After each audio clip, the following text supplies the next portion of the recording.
Hello, everyone, and welcome to Slash Film Daily. Today is Tuesday, July 2nd, 2024. On today's episode of the show, we're going to be talking about the latest film and TV news. My name is Ben Pearson. I'm an editor at slashfilm.com, and I'm joined on today's episode by Slash Film staff writer and box office analyst Ryan Scott. Hey everyone, how's it going? All right, Ryan, let's get into it. Tell me about everything I need to know about what happened at the box office this past weekend. Yeah, so Inside Out 2 is continuing its tear. It topped the charts for the third straight weekend.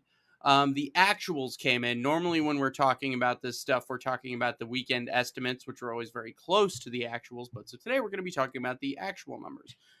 So Inside Out 2 made $57.5 million in its third weekend, meaning it only dropped 43%.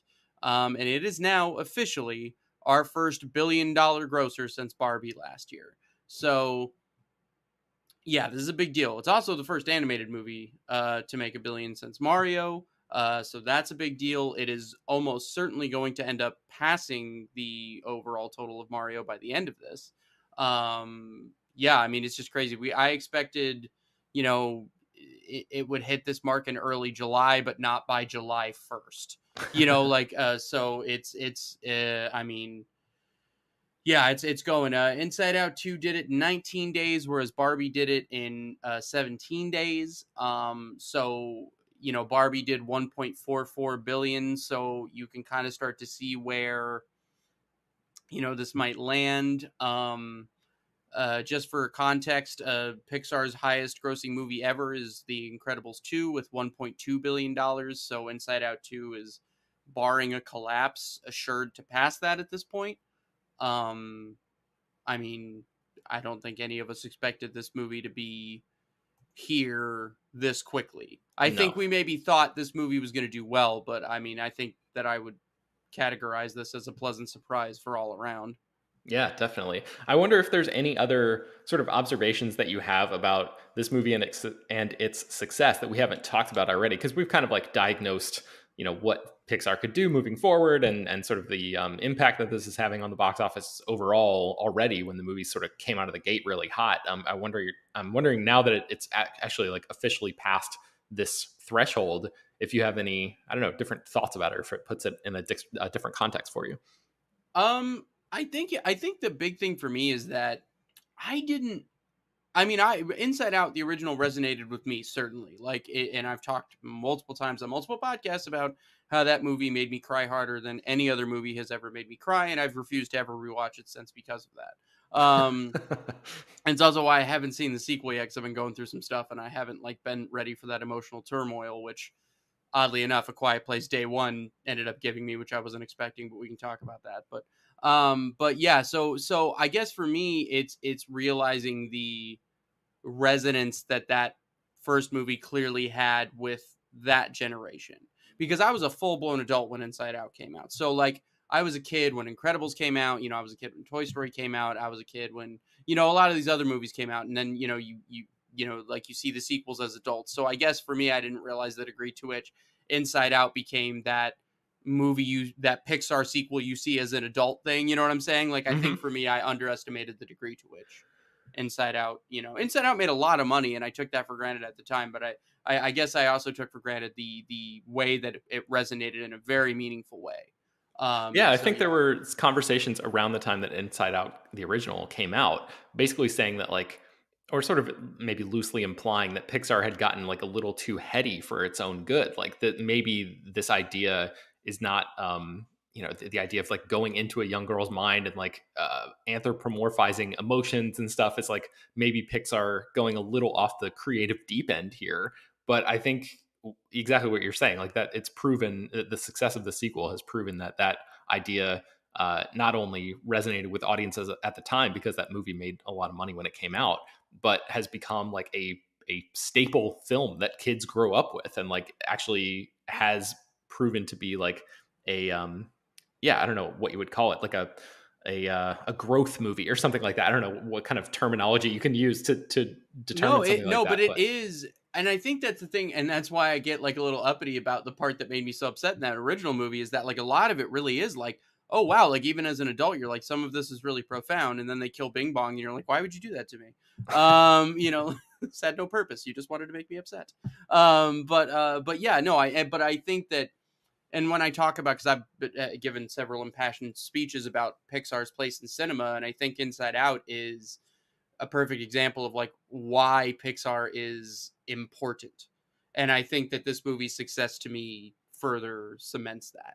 Mhm. So yeah, I think that I'm just glad that Pixar is finding success, even if it is with this, even if it is with a sequel. And I just hope this continues to bear out as whatever the next Pixar projects come, are. So for now, I'm just hopeful and happy, I guess, is really what I'm left with. Yeah. Okay, so actually run through the top 10 at the box office for Oh, me that's before I right. We were going to forget. start doing that. I apologize, dear listeners. Okay, so yeah, so let's go through the top 10 here real quick. So Inside Out 2, as mentioned, topped the charts again with $57.5 million. A Quiet Place Day 1 in its first weekend opened at $52.2 million. Coming in at number 3 was also a new one with Horizon and American Saga Chapter 1 with an $11 million opening. Coming in at number 4, holding strong in its fourth weekend is Bad Boys Ride or Die with $10.3 million. Number 5, I'm gonna butcher the pronunciation on this, but an Indian import called Kalki 2898 AD, surprising, entering the top 5 with $5.2 million. Number 6 was the Bike Riders, dropping hard like a rock in its second weekend with $3.3 million, dropping 66%. Number 7 was the Garfield movie, taking $2 million. Number 8 was Kingdom of the Planet of the Apes, still hanging around with $1.7 million. Number 9 was Kinds of Kindness, which expanded into 490 theaters and made $1.5 million. And number 10 was something called Jat and Juliet 3 with $1.5 million. I literally do not know what that is. Wow, yeah, Um, never heard of that. but yeah, so that's where we're at. There's certainly some stuff to discuss there outside of what Inside Out 2 did for the industry as a whole. Yeah, so let's move to A Quiet Place Day One. We talked about that movie on Friday's episode of the show. You can go back and listen to that if you are just joining us for the first time. But what did you think about that movie, Ryan? Because I haven't had a chance to talk about the film itself with you yet. I'm so sorry. I just took a drink of something and it went down the wrong pipe. I've said this before, but the original A Quiet Place was my favorite movie of 2018. I was at the South by Southwest world premiere. It blew me away. And then I thought A Quiet Place Part 2 was a fantastic follow up, and I was always resident about this movie because I was like, okay, the prequel, do we really need to know? Are they going to answer questions we don't have? And as many others have pointed out, this movie went above and beyond the Call of Duty in my eyes. It is a real, genuine movie unto itself that just so happens to be a prequel in a pre-existing franchise. It wrecked me emotionally. I cried way more than I would have anticipated crying in a Quiet Place prequel. And I loved it. It's right up near the top of my favorite movies of the year so far, actually. So That's awesome. yeah, yeah. So the good news is that this movie performed pretty well in its opening weekend. So tell me about that. It did. It did. So as I mentioned, 52.2 million domestic, which is a new record for the series for an opening weekend domestically. But it also did 45.5 million overseas. So it is just about $98 million worldwide, which means it has now in a single weekend become the highest grossing horror movie of the year worldwide. Previously, that honor had belonged to a South Korean import called Exuma, which I've talked about a couple of times on the show, I believe. It is Yeah, I've now heard good streaming. things about that one. Yeah, yeah, I have too. It's streaming on Shutter currently, so you don't have to go out of your way to look for it. It's readily available. But that movie had made 97.6 million worldwide, so A Quiet Place barely notching past that. But again, in a single weekend. Now, as far as American horror movies go, we have not had, in 2022 and 2023, we've talked a lot about how horror was kind of the genre that you could rely on. But the highest grossing horror movie from Hollywood this year had been Night Swim with $54.6 million, and that came out in January.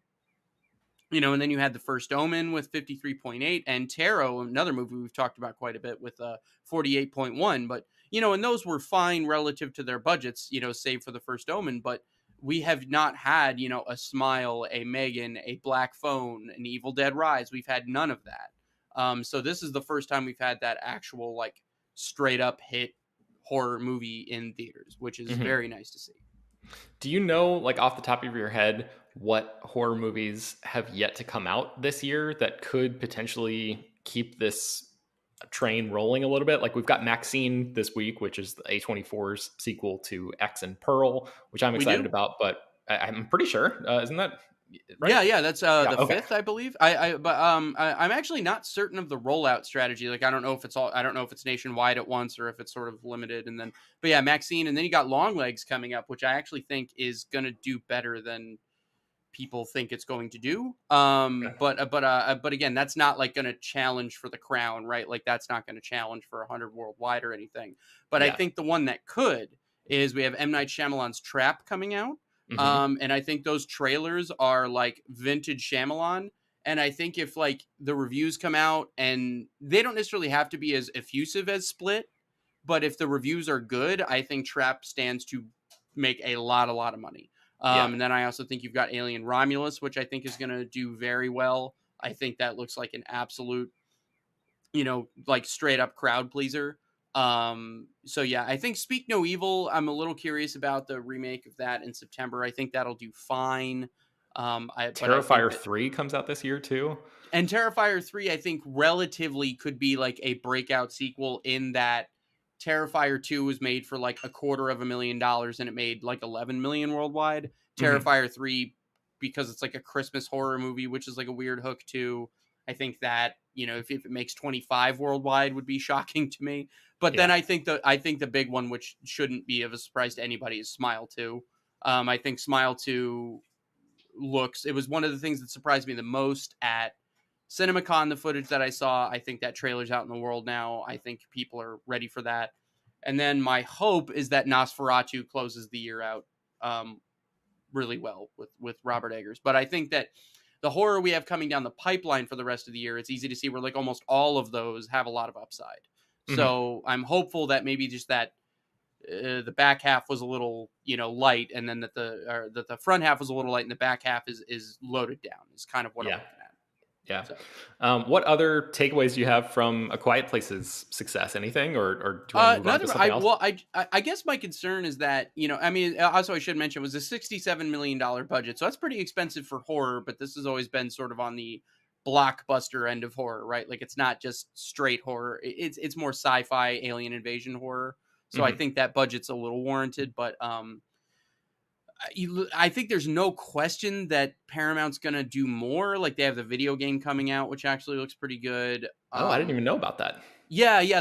A new trailer just dropped today, like a story trailer. It's called a Quiet Place: The Road Ahead.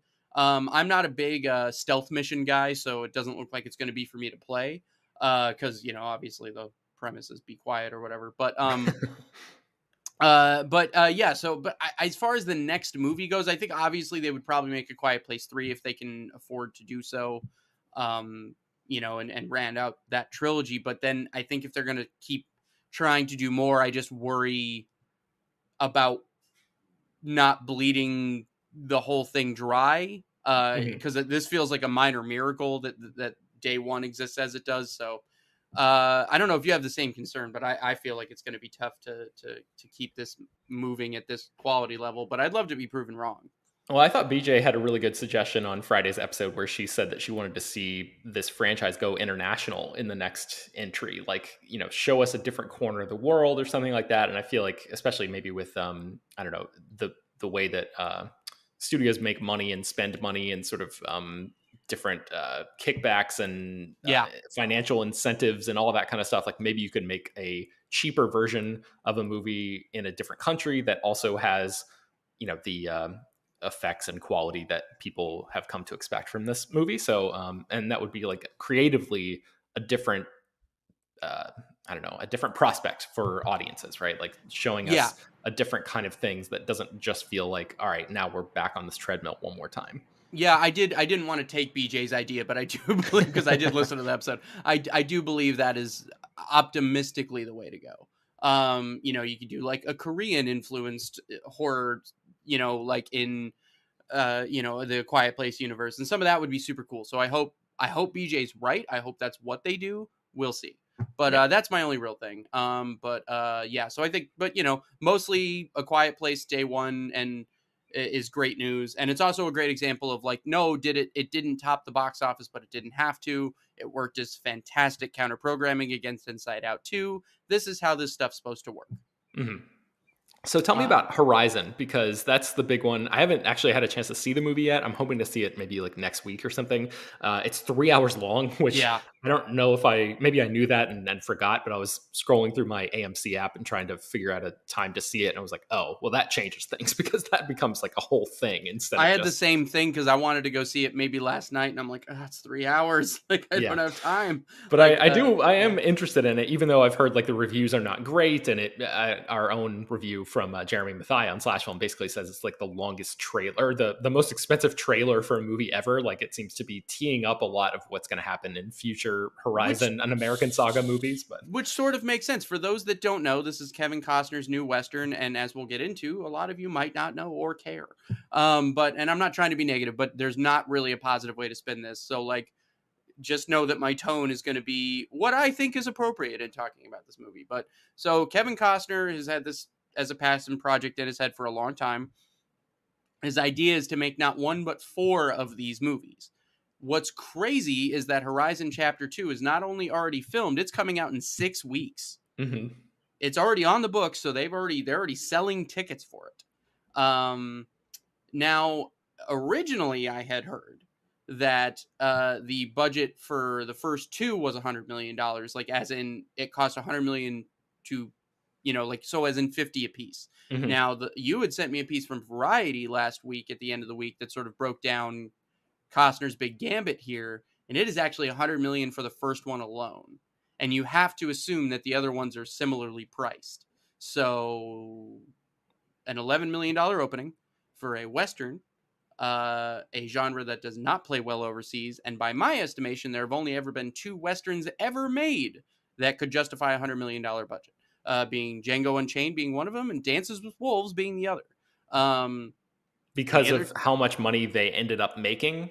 Yeah, Is those are that the why? only Yeah. ones. Those are the only ones that have made enough to say, because the any other ones that there are ones that have made fair amounts of money, but like they also cost too much. Like the Lone Mhm. Ranger being an example, Wild Wild West being another one. Like westerns don't play well overseas. So when you talk about $100 million movie, you really are reliant on that. It can't just be domestic. So, but that being said, so let's say Horizon had the best legs of any movie we've seen in years. Let's say it had like elemental legs where, it goes, even if it made 5 times its opening weekend, it makes $55 million domestically.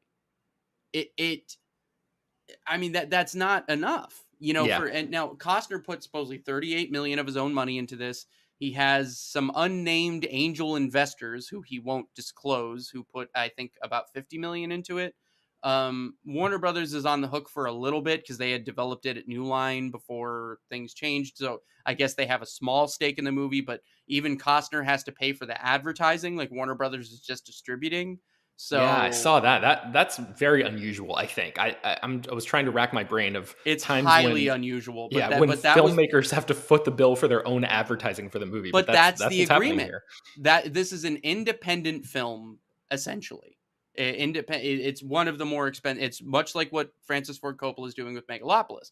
Now, originally, I was all for when I heard Costner kind of finance this himself. I'm like, hey, go off, man, do your thing. But I mean, this is crazy. Like because he's already about to start filming 3. And my thing is like, okay, fine. If it's just your money, whatever. It's at some point you got to think that whoever this other investor is or whoever these other investors are, like someone's gonna want their money. Well, Like don't you think they're going to get it in home video? Because that was the big thing Costner was talking about. And you and I talked about this, whatever it was, a few weeks ago, maybe a month ago now, yeah, where he did that big interview where he was basically saying, like, hey, my money comes from DVDs sold at Walmart for all intents and yeah. purposes. Like, so he must be banking on that type of response for Horizon. But, like, and I know he was like really trying to make the case that, like, the DVD market is not as dead as you think. This is still a viable way to Right. make money or whatever. But like, I just don't see how that's true. Really? Well, I don't look, know. Like, yeah. So let's get into that because I agree. I actually agree with Costner that the DVD market and the Blu-ray market, it's not as dead as Hollywood wants you to think. Because like to his point, he's like, you go ask them for those rights, and they're gonna be like, hell no, because like that's still money. So here's the point though, movies. So here's why box office is important, even if it is not the be all end all, because most movies do not profit purely in theaters. But what happens is the more box office you have, the more money you make in every other downstream revenue, meaning that like that's more money on VOD for sure. That's more money you get for a cable deal. That's more money you get for streaming deals. And yes, that is more DVDs and Blu-rays you will sell at Walmart. Movies that do better in theaters sell better in every window. Licensing internationally, all of it. It all relies, it all depends on how well you do at the box office. Mm-hmm. So it's not to say that Costner's not going to sell some DVDs. That's not to say it's not going to do. I think this is going to do very well on VOD. But is it enough to justify $100 million for this movie and the sequels that are coming? Like, is it? I mean, this has a B- cinema score. This isn't a situation where you have like, Sound of Freedom last year where it's got like an A cinema score. People love it. Word of mouth. It's going to go crazy. It doesn't seem to be that. So Yeah. what's going to happen when Chapter 2 comes out? Is it going to make $6 million opening weekend, and then you have another $100 million movie that made half as much as this one? That's where I'm wondering. And then what happens with? Does he have a contingency plan where he can wrap this up in 3 movies? Because I think he's already too deep to pull the plug. But so I don't know. I don't know what this means. It look, I'm all for the passion project, but it does feel like there's other people's money tied up here. Yeah, I And think that's the good news, actually, is that we can kind of sit back and say, like, all right, well, I mean, this is your money and like your investors have agreed to this, but this is not like going to be the downfall of a studio in the same way that like Cleopatra no. was in the 1960s or something, where like, all of this money got funneled into it and it was a disaster or whatever. So at least like, I mean, again, like cry tears for Warner Brothers, this mega conglomerate that makes billions of dollars a year or whatever. You know what I'm saying? Like, I'm trying not to cape up for the studios or whatever, but like at least this is one of those scenarios that's not going to have negative ripple effects that mean that like other movies can't be greenlit because this film was such a financial disappointment or whatever, like some No. other movies might be. Yeah, because I think that's why Warner Brothers ultimately was like, when they saw how expensive it was going to be, they were like, eh. I think they were like, I don't think we can do this. And rightfully so. But then Warner Brothers sort of wisely still gets to attach themselves as the distributor and be like, hey, look, we're supporting, auteur cinema. Like, so they kind of come out looking good in the wash, right? Like, Yeah. yeah, I don't know. But I mean, yeah, you got to imagine at some point, whoever these mysterious investors are that, because like what's interesting is Coppola said who paid for his movie. Like he's explained where all that money come from. Like Costner's being like, I got money from somewhere. Yeah. So like I don't know. This will be maybe one of the more interesting. Like the story behind the movie is more interesting than the movie itself. But look, yeah, I don't saw care. that he's filming like a 6-hour documentary about the Yeah, making of Horizon. So like maybe that actually will be more interesting. Maybe, but I guess my thing is this. Like, look, I like Costner a lot. Like I'm excited for this movie, but like maybe it would have worked better as a TV show, but it was too expensive as a TV show. Maybe he thought the Yellowstone audience would turn up. Maybe the Yellowstone audience was like, we have Kevin Costner at home. Like I don't Yeah. know what happened here, but it no matter how you slice it, no matter where the money comes from, I'll just leave you with, under any circumstance, because there's going to be a lot of conversation about this in the coming weeks. There's going to be people trying to spin how this is actually going to be fine. Costner's going to say a lot of rosy things. Under no circumstances in the history of cinema has an $11 million opening been okay for a movie that cost $100 million to make before marketing. Period. End of discussion. That's never been fine. So like, I don't know how that's fine now, and it's not. So Yeah. I'll leave it at that. Okay, let's take a break and then we'll be right back. So there are a bunch of trailers that came out that I'm going to link to in the show notes. We don't have to really get into them right now, but Batman Caped Crusader, this new animated series. There's a new A24 horror movie called Heretic starring Hugh Grant that looks pretty good. There's a movie called Red One starring Dwayne Johnson and Chris Evans, where Dwayne Johnson slaps a Krampus in the face and it looks like one of the worst things I've ever seen. Yeah. Ben, are you sure you don't want to talk about Red One an awful lot? Because I feel like we should spend the rest of the episode talking only about that trailer. No, I really wish that I could be like Men in Black neuralized and never have have that imagery in my mind again. I will not be seeing Red One. I don't care about this. Everyone involved should be ashamed of themselves. Okay, so I did want to mention real quick, Martin Mull died, unfortunately, at the age of 80. He played Colonel Mustard in the 1985 movie Clue and popped up in a ton of great shows and movies over the years. Mrs. Doubtfire, Jingle All the Way, Robert Altman's The Player, Community, like the list goes on. We were talking about him a little bit before uh, we started recording, Ryan, and you mentioned his appearance on Arrested Development as Gene Parmesan, the private detective character that he played on that show, which is just like one of the all-time great little supporting, almost like a cameo role type of thing. That first Gene Parmesan episode is one of the funniest goddamn things. Like Lucille freaking out every time he reveals himself, and it's so obviously him. It's the funniest thing. So good. I grew up seeing Martin Mull on Sabrina the Teenage Witch. I don't know if that was like too much before your time. Oh no, I up. remember very well that was on syndicated TV all the time. I remember that. Yeah, and I think didn't every guy about our age have a crush on Melissa Joan Hart at some point? Like, I'm sure. Yes. Yeah, that was just like absolutely like a rite of passage for I think people our age. So yeah, I think yeah. Yes. So rest in peace to Martin Mull. I just wanted to mention that we have BJ wrote a great obituary for him on the site. So I'll link to that in the show notes too. All right. A couple more news items that I wanted to get into here. Channing Tatum is talking a little bit more about a potential 23 Jump Street. This is something that we've talked about on the show. I think we probably tracked this sort of as it was happening in real time. But at one time, there was a plan in place at Sony to do a crossover between the Jump Street movies and the Men in Black franchise. And 23 Jump Street, I believe, was going to be written and directed by Rodney Rothman, who was one of the creative voices behind the 22 Jump Street movies. He was one of the co-directors of Spider-Man Into the Spider-Verse. Now Channing Tatum is basically back on the publicity rounds. He's got that new movie Fly Me to the Moon with Scarlett Johansson coming up, and the topic that Men in Black 23, sort of 23 Jump Street, whatever you want to call that project, came up. And he said there's a project that was written and it's still the best script that I've ever read for a third movie. And he said it's just got a lot of bureaucracy, kind of above the line stuff. It's really hard to get it made, and we've been trying to get it done. So it sounds like there's still interest in getting this done. And then Ryan, you mentioned that Rothman had shared something on his social media trying to like maybe gin up some support for it too.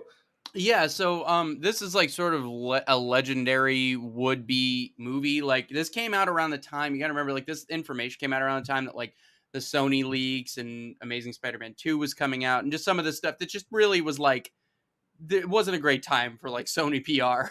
Yeah. So but yeah, so the Rodney Rothman took to Twitter and he's like, still a long shot, but nothing is impossible. Want to see the rest? And he shared the script page and just says 23 Jump Street : Men in Black 4. So I think the idea, I don't know, but if you're saying it's Men in Black 4, not like, Men in Black International, whatever tried to do, were they going to try to get Will Smith? Like, were they going to try? Yeah. Were they going to really try to do this? Now, if that's the case, I understand why you don't do it, because then it becomes the most expensive movie ever made. But God, did I want to see this movie. Like, I know some people were like, this sounds so stupid. I wanted to see this so bad. My belief, if you could fold, like that original Men in Black is so good. And I actually think Men in Black 3 is pretty good. But if you could somehow fold the tones of that original Men in Black and those Jump Street movies together, which I actually think there's a way to do that, this could have been so good. And probably too expensive to ever make sense, but really good. And I think the time is probably past for it, but I who knows? I don't know. It almost maybe be funnier now, like because they're so old. Like yeah. I don't know, like relative to I don't know. But yeah, I don't know what your feelings are on this, but I something about this always seemed to me like just such a weird idea that I was like, hell yeah, just let's get weird. That was exactly my feeling on it, was like, take the shot, go for it, like do something interesting. And that seemed like a really unusual combination of franchises, and Sony was kind of like floundering in that period a little bit. So I was always of the opinion that they should just like give it a go and see what happens. But obviously that ended up not happening. But yeah, I mean, especially if like Lord and Miller were still involved, even in just the writing phase, I feel like they could be the people that you're saying to sort of be able to fold those tones together. And like the Jump Street movies specifically have had that meta aspect of being very aware of what kinds of movies they are, what kinds of tropes that they're poking fun at and things like Yeah. that. So I think it was uniquely positioned to be able to crossover with another franchise in that way, because you'd have these characters commenting on the nature of that crossover in real time, basically, Oh in a yeah, way and like that would be funny instead of stupid. So yeah, and especially because the first two movies, like 22 Jump Street, is so brilliant because it really is just them going, no, no, we're doing the same thing. Like, yeah, and they really exhaust that in like a really funny way, but you can't do that again. So I think yeah, the idea of just blowing the whole thing up and going like, no, it's aliens now, like would be so funny. Like, and just like, and because like then it's just I don't know. Like I just and I picture like Nick Offerman, like maybe he was like a secret. I don't know. I have all these ideas that I could just see it like with all the players they had on the table, like just how good it could have been. yeah, So I don't know. Imagine like Ice Cube in a Men in Black movie. Just picture that for just a second. Like, yeah. come on, so good. Yeah, and like obviously the first Deadpool movie got made when that sort of test footage or whatever was leaked on the internet. So like maybe the attention that we're giving it now and that we've given it on Slash Film, and that like, you know, if there's enough people out there that make noise that they want to see this thing, maybe that'll be enough to get Sony to actually try to invest in making it happen for real. So we'll see how that goes. Last thing I wanted to talk about is you wrote a story called "Why a Grand Theft Auto Movie Never Happened," and I have not had time to read this yet. I was hoping you could just run through that article with me real quick, because Grand Theft Auto has been a gigantic video game hit for, I mean, well over a decade at this point, going all Well the way over. back to the. It's been over a decade since Grand Theft Auto 5 came out. You know, Yeah, so that's like true. so it's Yeah. Oh my yeah. God. Yeah. 2013 was when that came out. I Yep. remember that well. Jesus. Wow. Time, man. Yeah. It's flying. But yeah. So tell me why a movie has never happened, especially in this like video game era where Hollywood seems to be mining all these video game IPs and trying to bring things to the screen. Why has that never happened? Yeah, so let's go over to your point of how big of a hit Grand Theft Auto is. Just I'll give you some numbers real quick before we get going. Grand Theft Auto 5 alone has sold more than 200 million copies and has generated, get this number, more than $8.5 billion in revenue since its release. Holy cow. Yeah, and a lot of that has to do with they were able to extend it with Grand Theft Auto Online and stuff, but $8.5 billion. So the series overall has sold 425 million units, which I mean, do the math alone on what a video game costs, and you know, and Grand Theft Auto 6 is on the way next year. So this is a behemoth. So we talk about in 2013, the entire domestic box office was $9 billion, and Grand Theft Auto 5 alone has generated, you know what I mean? Like these are the numbers Mhm. we're talking about. So Wow. what happened is a former head writer and VP of creativity at Rockstar Games, a guy named Dan Houser, recently spoke with the Ankler. And he was talking about, you know, that studio is also behind Red Dead Redemption. So naturally, at some point, Hollywood comes knocking. And he sort of talked about how this all went. He goes, after a few awkward dates, we'd ask the executives, why would we do this? And the answer to that question was, because you get to make a movie. And then Hauser was like, we'd be like, no. What you've described is you making a movie and us having no control and taking a huge risk that we're going to end up paying for with something that belongs to us. And what he's getting at there is that, like, they're surrendering the IP. Hollywood goes and makes their movie. And at that time, keep in mind, you're talking about Resident Evil and these types of movies that are not well received. And Mhm. then they all of a sudden, their brand is damaged once they're done.